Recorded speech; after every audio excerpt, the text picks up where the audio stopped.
انار کے یہ مختلف درخت جو آپ کو نظر آ رہے ہیں 2018 میں لگائے گئے تھے۔ اب یہ چھٹا سال ہے، فروٹنگ سٹیج تک پہنچ چکے ہیں۔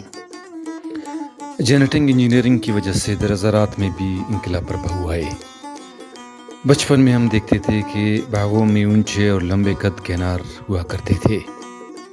قداور ہونے کے باوجود اتنے پھل نہیں دیتے، مگر آج ہر علاقے کے موسم کے مطابق انار کے درختوں میں کچھ تبدیلیاں لا کے انہیں اس انداز سے بنائے ہیں کہ وہ چھوٹے قد اور کم جگہ گھیرنے کے باوجود کم عرصے میں زیادہ فروٹ دیتے ہیں۔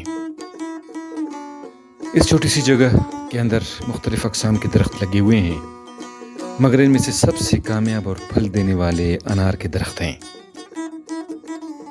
اس سال ماشاءاللہ میرے مالی نجیب بھائی نے ان کا بہت خیال رکھا ہے۔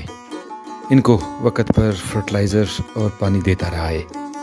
اب نتیجے ماشاءاللہ آپ کے سامنے ہیں۔ ان کو مکمل پکنے میں مزید 15 سے 25 دن لگیں گے، یعنی 20 سے 25 جولائی تک ان کے اندر مکمل اور رسیلے دانے پیدا ہوں گے۔ مگر اس کے باوجود ان کو دیکھ کر دل خوش ہوتا ہے۔ یہی وجہ ہے کہ کہتے ہیں کہ ہوم گارڈننگ اسٹریس کو کم کرنے کے لیے انتہائی لازمی ہے۔ خضدار میں ایک تو فالسے کے بارے میں آپ کو کہا تھا کہ یہاں خضدار شہر کا موسم اس کے لیے بہترین ہے، اور مزید آپ کو کہوں گا کہ خضدار میں انار بھی بہت اچھا ہوتا ہے۔ اس کی واضح ثبوت یہاں انار کے کچھ درخت ہیں جن کی عمر تقریباً 5 سال تک ہے، ماشاءاللہ پھل سے لدے ہوئے ہیں۔ انار ان پھلوں میں سے ہے جن کا ذکر قرآن مجید میں بھی آیا ہے۔ یہ پھل مشرق وسطیٰ کے کچھ ٹھنڈے علاقوں، افغانستان، ایران اور پاکستان کے سرد اور معتدل موسم والے علاقوں میں بہت اچھا ہوتا ہے۔ اللہ تعالیٰ نے انار میں بہت فائدے رکھے ہیں۔ اس کا بیرونی چھلکا اور سفید خول جس میں پھل کی اندرونی دیوار ہوتی ہے، ایک انار میں تقریباً 200 سے 1400 تک انار کے دانے ہوتے ہیں جو نگینوں کی طرح انار کے خول کے اندر جڑے ہوتے ہیں۔ انار کو کھانا پکانے، اسے سوکھ کر مسالے کے طور پر بھی استعمال کرتے ہیں۔ اس کا جوس بنا کر اس کو پیتے ہیں۔